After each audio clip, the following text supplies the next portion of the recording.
The Oklahoma City Thunder have undoubtedly been one of the two best NBA teams since the start of the regular season, but on Tuesday night, with the whole world watching, they played their worst game of the season and got dominated by Giannis and the Milwaukee Bucks in the NBA Cup final. Luckily for the Thunder, this game didn't count toward any regular season stats or their conference best 20-5 record, but it exposed some problems lingering over the past couple of weeks that need to be fixed before their inevitable playoff run. However, with social media users and national media personalities taking this opportunity to bash on the Thunder and question their legitimacy, I'd like to take this moment to tell you that the Thunder are still legit, even if they looked awful against Milwaukee. There were certainly a couple of things that would concern you, the most prominent of which would be Shai Gilgeous-Alexander's play. The stats don't normally tell the full story, but in this case it did. Shai went 8 for 24 from the field and 2 for 9 from 3 and looked unnatural the entire game. What impressed me the most about SGA's rise to superstardom was how fluid and composed he looked in these big moments,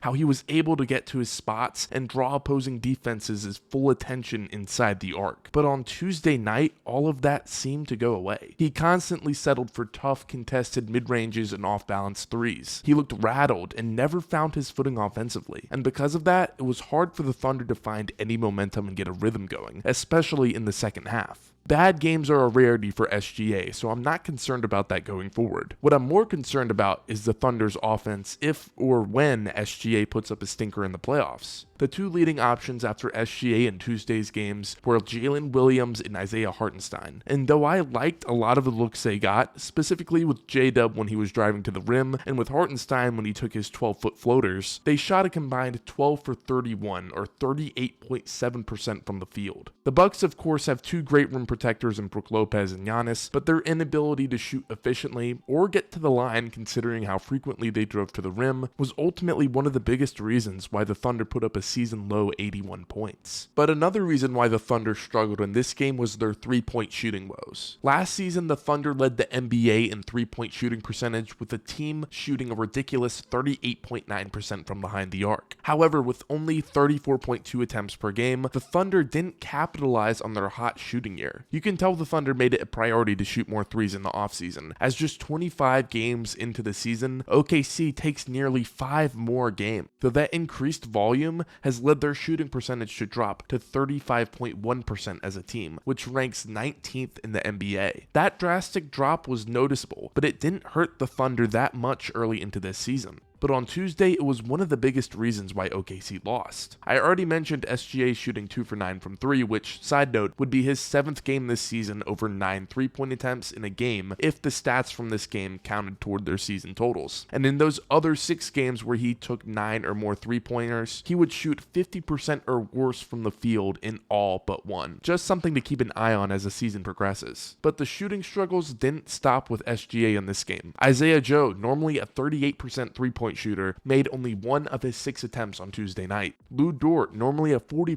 3-point shooter, made none of his 4 attempts on Tuesday night. Kenrich Williams, normally a 42% 3-point shooter, made none of his 4 attempts on Tuesday night. Jalen Williams, normally a 38% 3-point shooter, made 1 of his 4 attempts on Tuesday night. Combined, these players shot 2 for 18 from 3 when on average, they would make about 7 or 8 of those. Unlike the struggles from their stars, the Thunder losing their 3-point shot is a theme from this season that could haunt them in the playoffs. And what concerns me even more is the fact that they're getting the looks, they're just not making them. The Thunder rank 2nd in the league in most 3-pointers per game classified as wide open, with 24.1 of their threes every night coming with a defender more than 6 feet away from them. However, even with their openness, the Thunder rank as the 7th worst shooting team in those 24.1 attempts. So if it's not an attempt issue or an openness issue, then it's a player issue. And if they can't turn it around, then I just don't know how they can compete with a team like the Celtics who take and make threes at a historic rate. The Thunder's increased 3-point volume has also caused their free throw rate to plummet compared to the rest of the league. The Thunder attempt 19.6 free throws per game, which ranks 2nd to last in the entire NBA, even below high volume 3-point shooting teams like the Celtics who rank 16th, the Cavaliers who rank 17th, and the Suns who rank 11th. There's almost no excuse for the Thunder to not attempt more free throws, especially considering their top player is one of of the best foul drawers in the NBA today. But maybe that has more to do with how the Thunder play, with more than 1/5 of their possessions per game ending in a transition situation. The Thunder average 26.1 points per game in transition, but are only fouled in 11% of those transition attempts, which is the 5th lowest mark in the NBA. That of course means less free throws and more made baskets. But what was concerning on Tuesday night was how effective the Bucks were at stopping OKC's transition game. The Thunder thrive on forcing turnovers and running up the court for an easy basket. It's a process OKC has leaned on and one that's extremely hard to stop. But when you have a smart, veteran-led team with good defenders, like 2 all-defensive caliber big men and underrated guard stoppers, then it's easy to catch up with the tempo and not allow the easy shots. That's exactly what Milwaukee did, and despite their 19 turnovers in the game, they allowed only 11 points in the transition, and how Milwaukee played those situations may have created a formula for the rest of the league to copy. You're probably not going to stop the Thunder from jumping in the passing lanes or stripping the ball when you're driving to the rim. This is a smart and defensive-minded team that plays connected basketball, but what you can do is limit their free points in the transition game and make them earn it in the half-court offense. The last thing I want to touch on with this Thunder team is their lack of size. Outside of their 2 talented big men, the Thunder lack a tall, agile forward who can stop, or at least attempt to stop, the offensively minded forwards on opposing teams. You can obviously put J-Dub or Shai or even one of the big men on that archetype, and they do a pretty solid job. But I'm thinking long-term with this team. When Kevin Durant is on the opposing bench in the first round of the playoffs, who takes that assignment? They did a great job against Luka just a couple of nights ago, but like last year, they don't have a guy who can consistently stop them or even try to stop them. Or maybe if they make it past the West, who takes the Tatum assignment? It's not a big ask, but one that could change the landscape of this team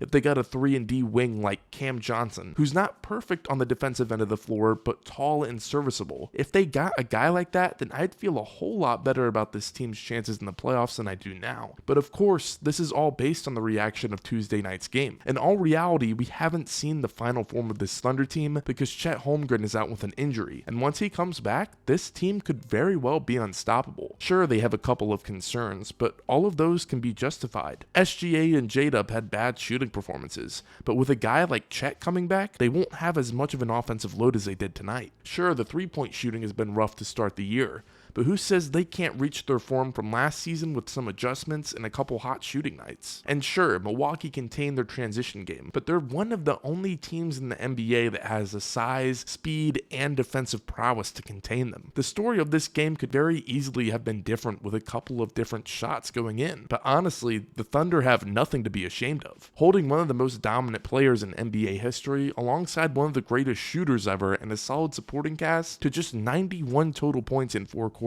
is elite level stuff. And sure, sometimes their game plan to stop Giannis wasn't the most effective, but it was ultimately preventive to stop anyone from dominating the paint. What killed the Thunder was the Bucks 3-ball. They committed to stopping the paint so much that they left the 3-point shooters open. And while Dame was mostly well guarded, he hit the shots that we know Dame can hit. Overall, the purpose of me even going over all this was to say that the Thunder are going to be just fine. A lot of social media users are calling out Shai and J-Dub for subpar performances. But guess what? Every star player in the NBA today has had a moment where they folded under pressure. It's how they respond to that criticism that makes them special. And knowing how close-knit this team is, and how proficient we know they can be on both sides of the ball, I wouldn't be worried about their next 6 months. What this all comes down to, though, is how they perform in the playoffs. The league has opened up right in time for OKC to swoop in and make the finals. Denver is weaker than ever. Minnesota has a couple more issues to figure out. The Mavericks have depth concerns. The Cavaliers have questionable guard defense. The Knicks still haven't found their identity yet.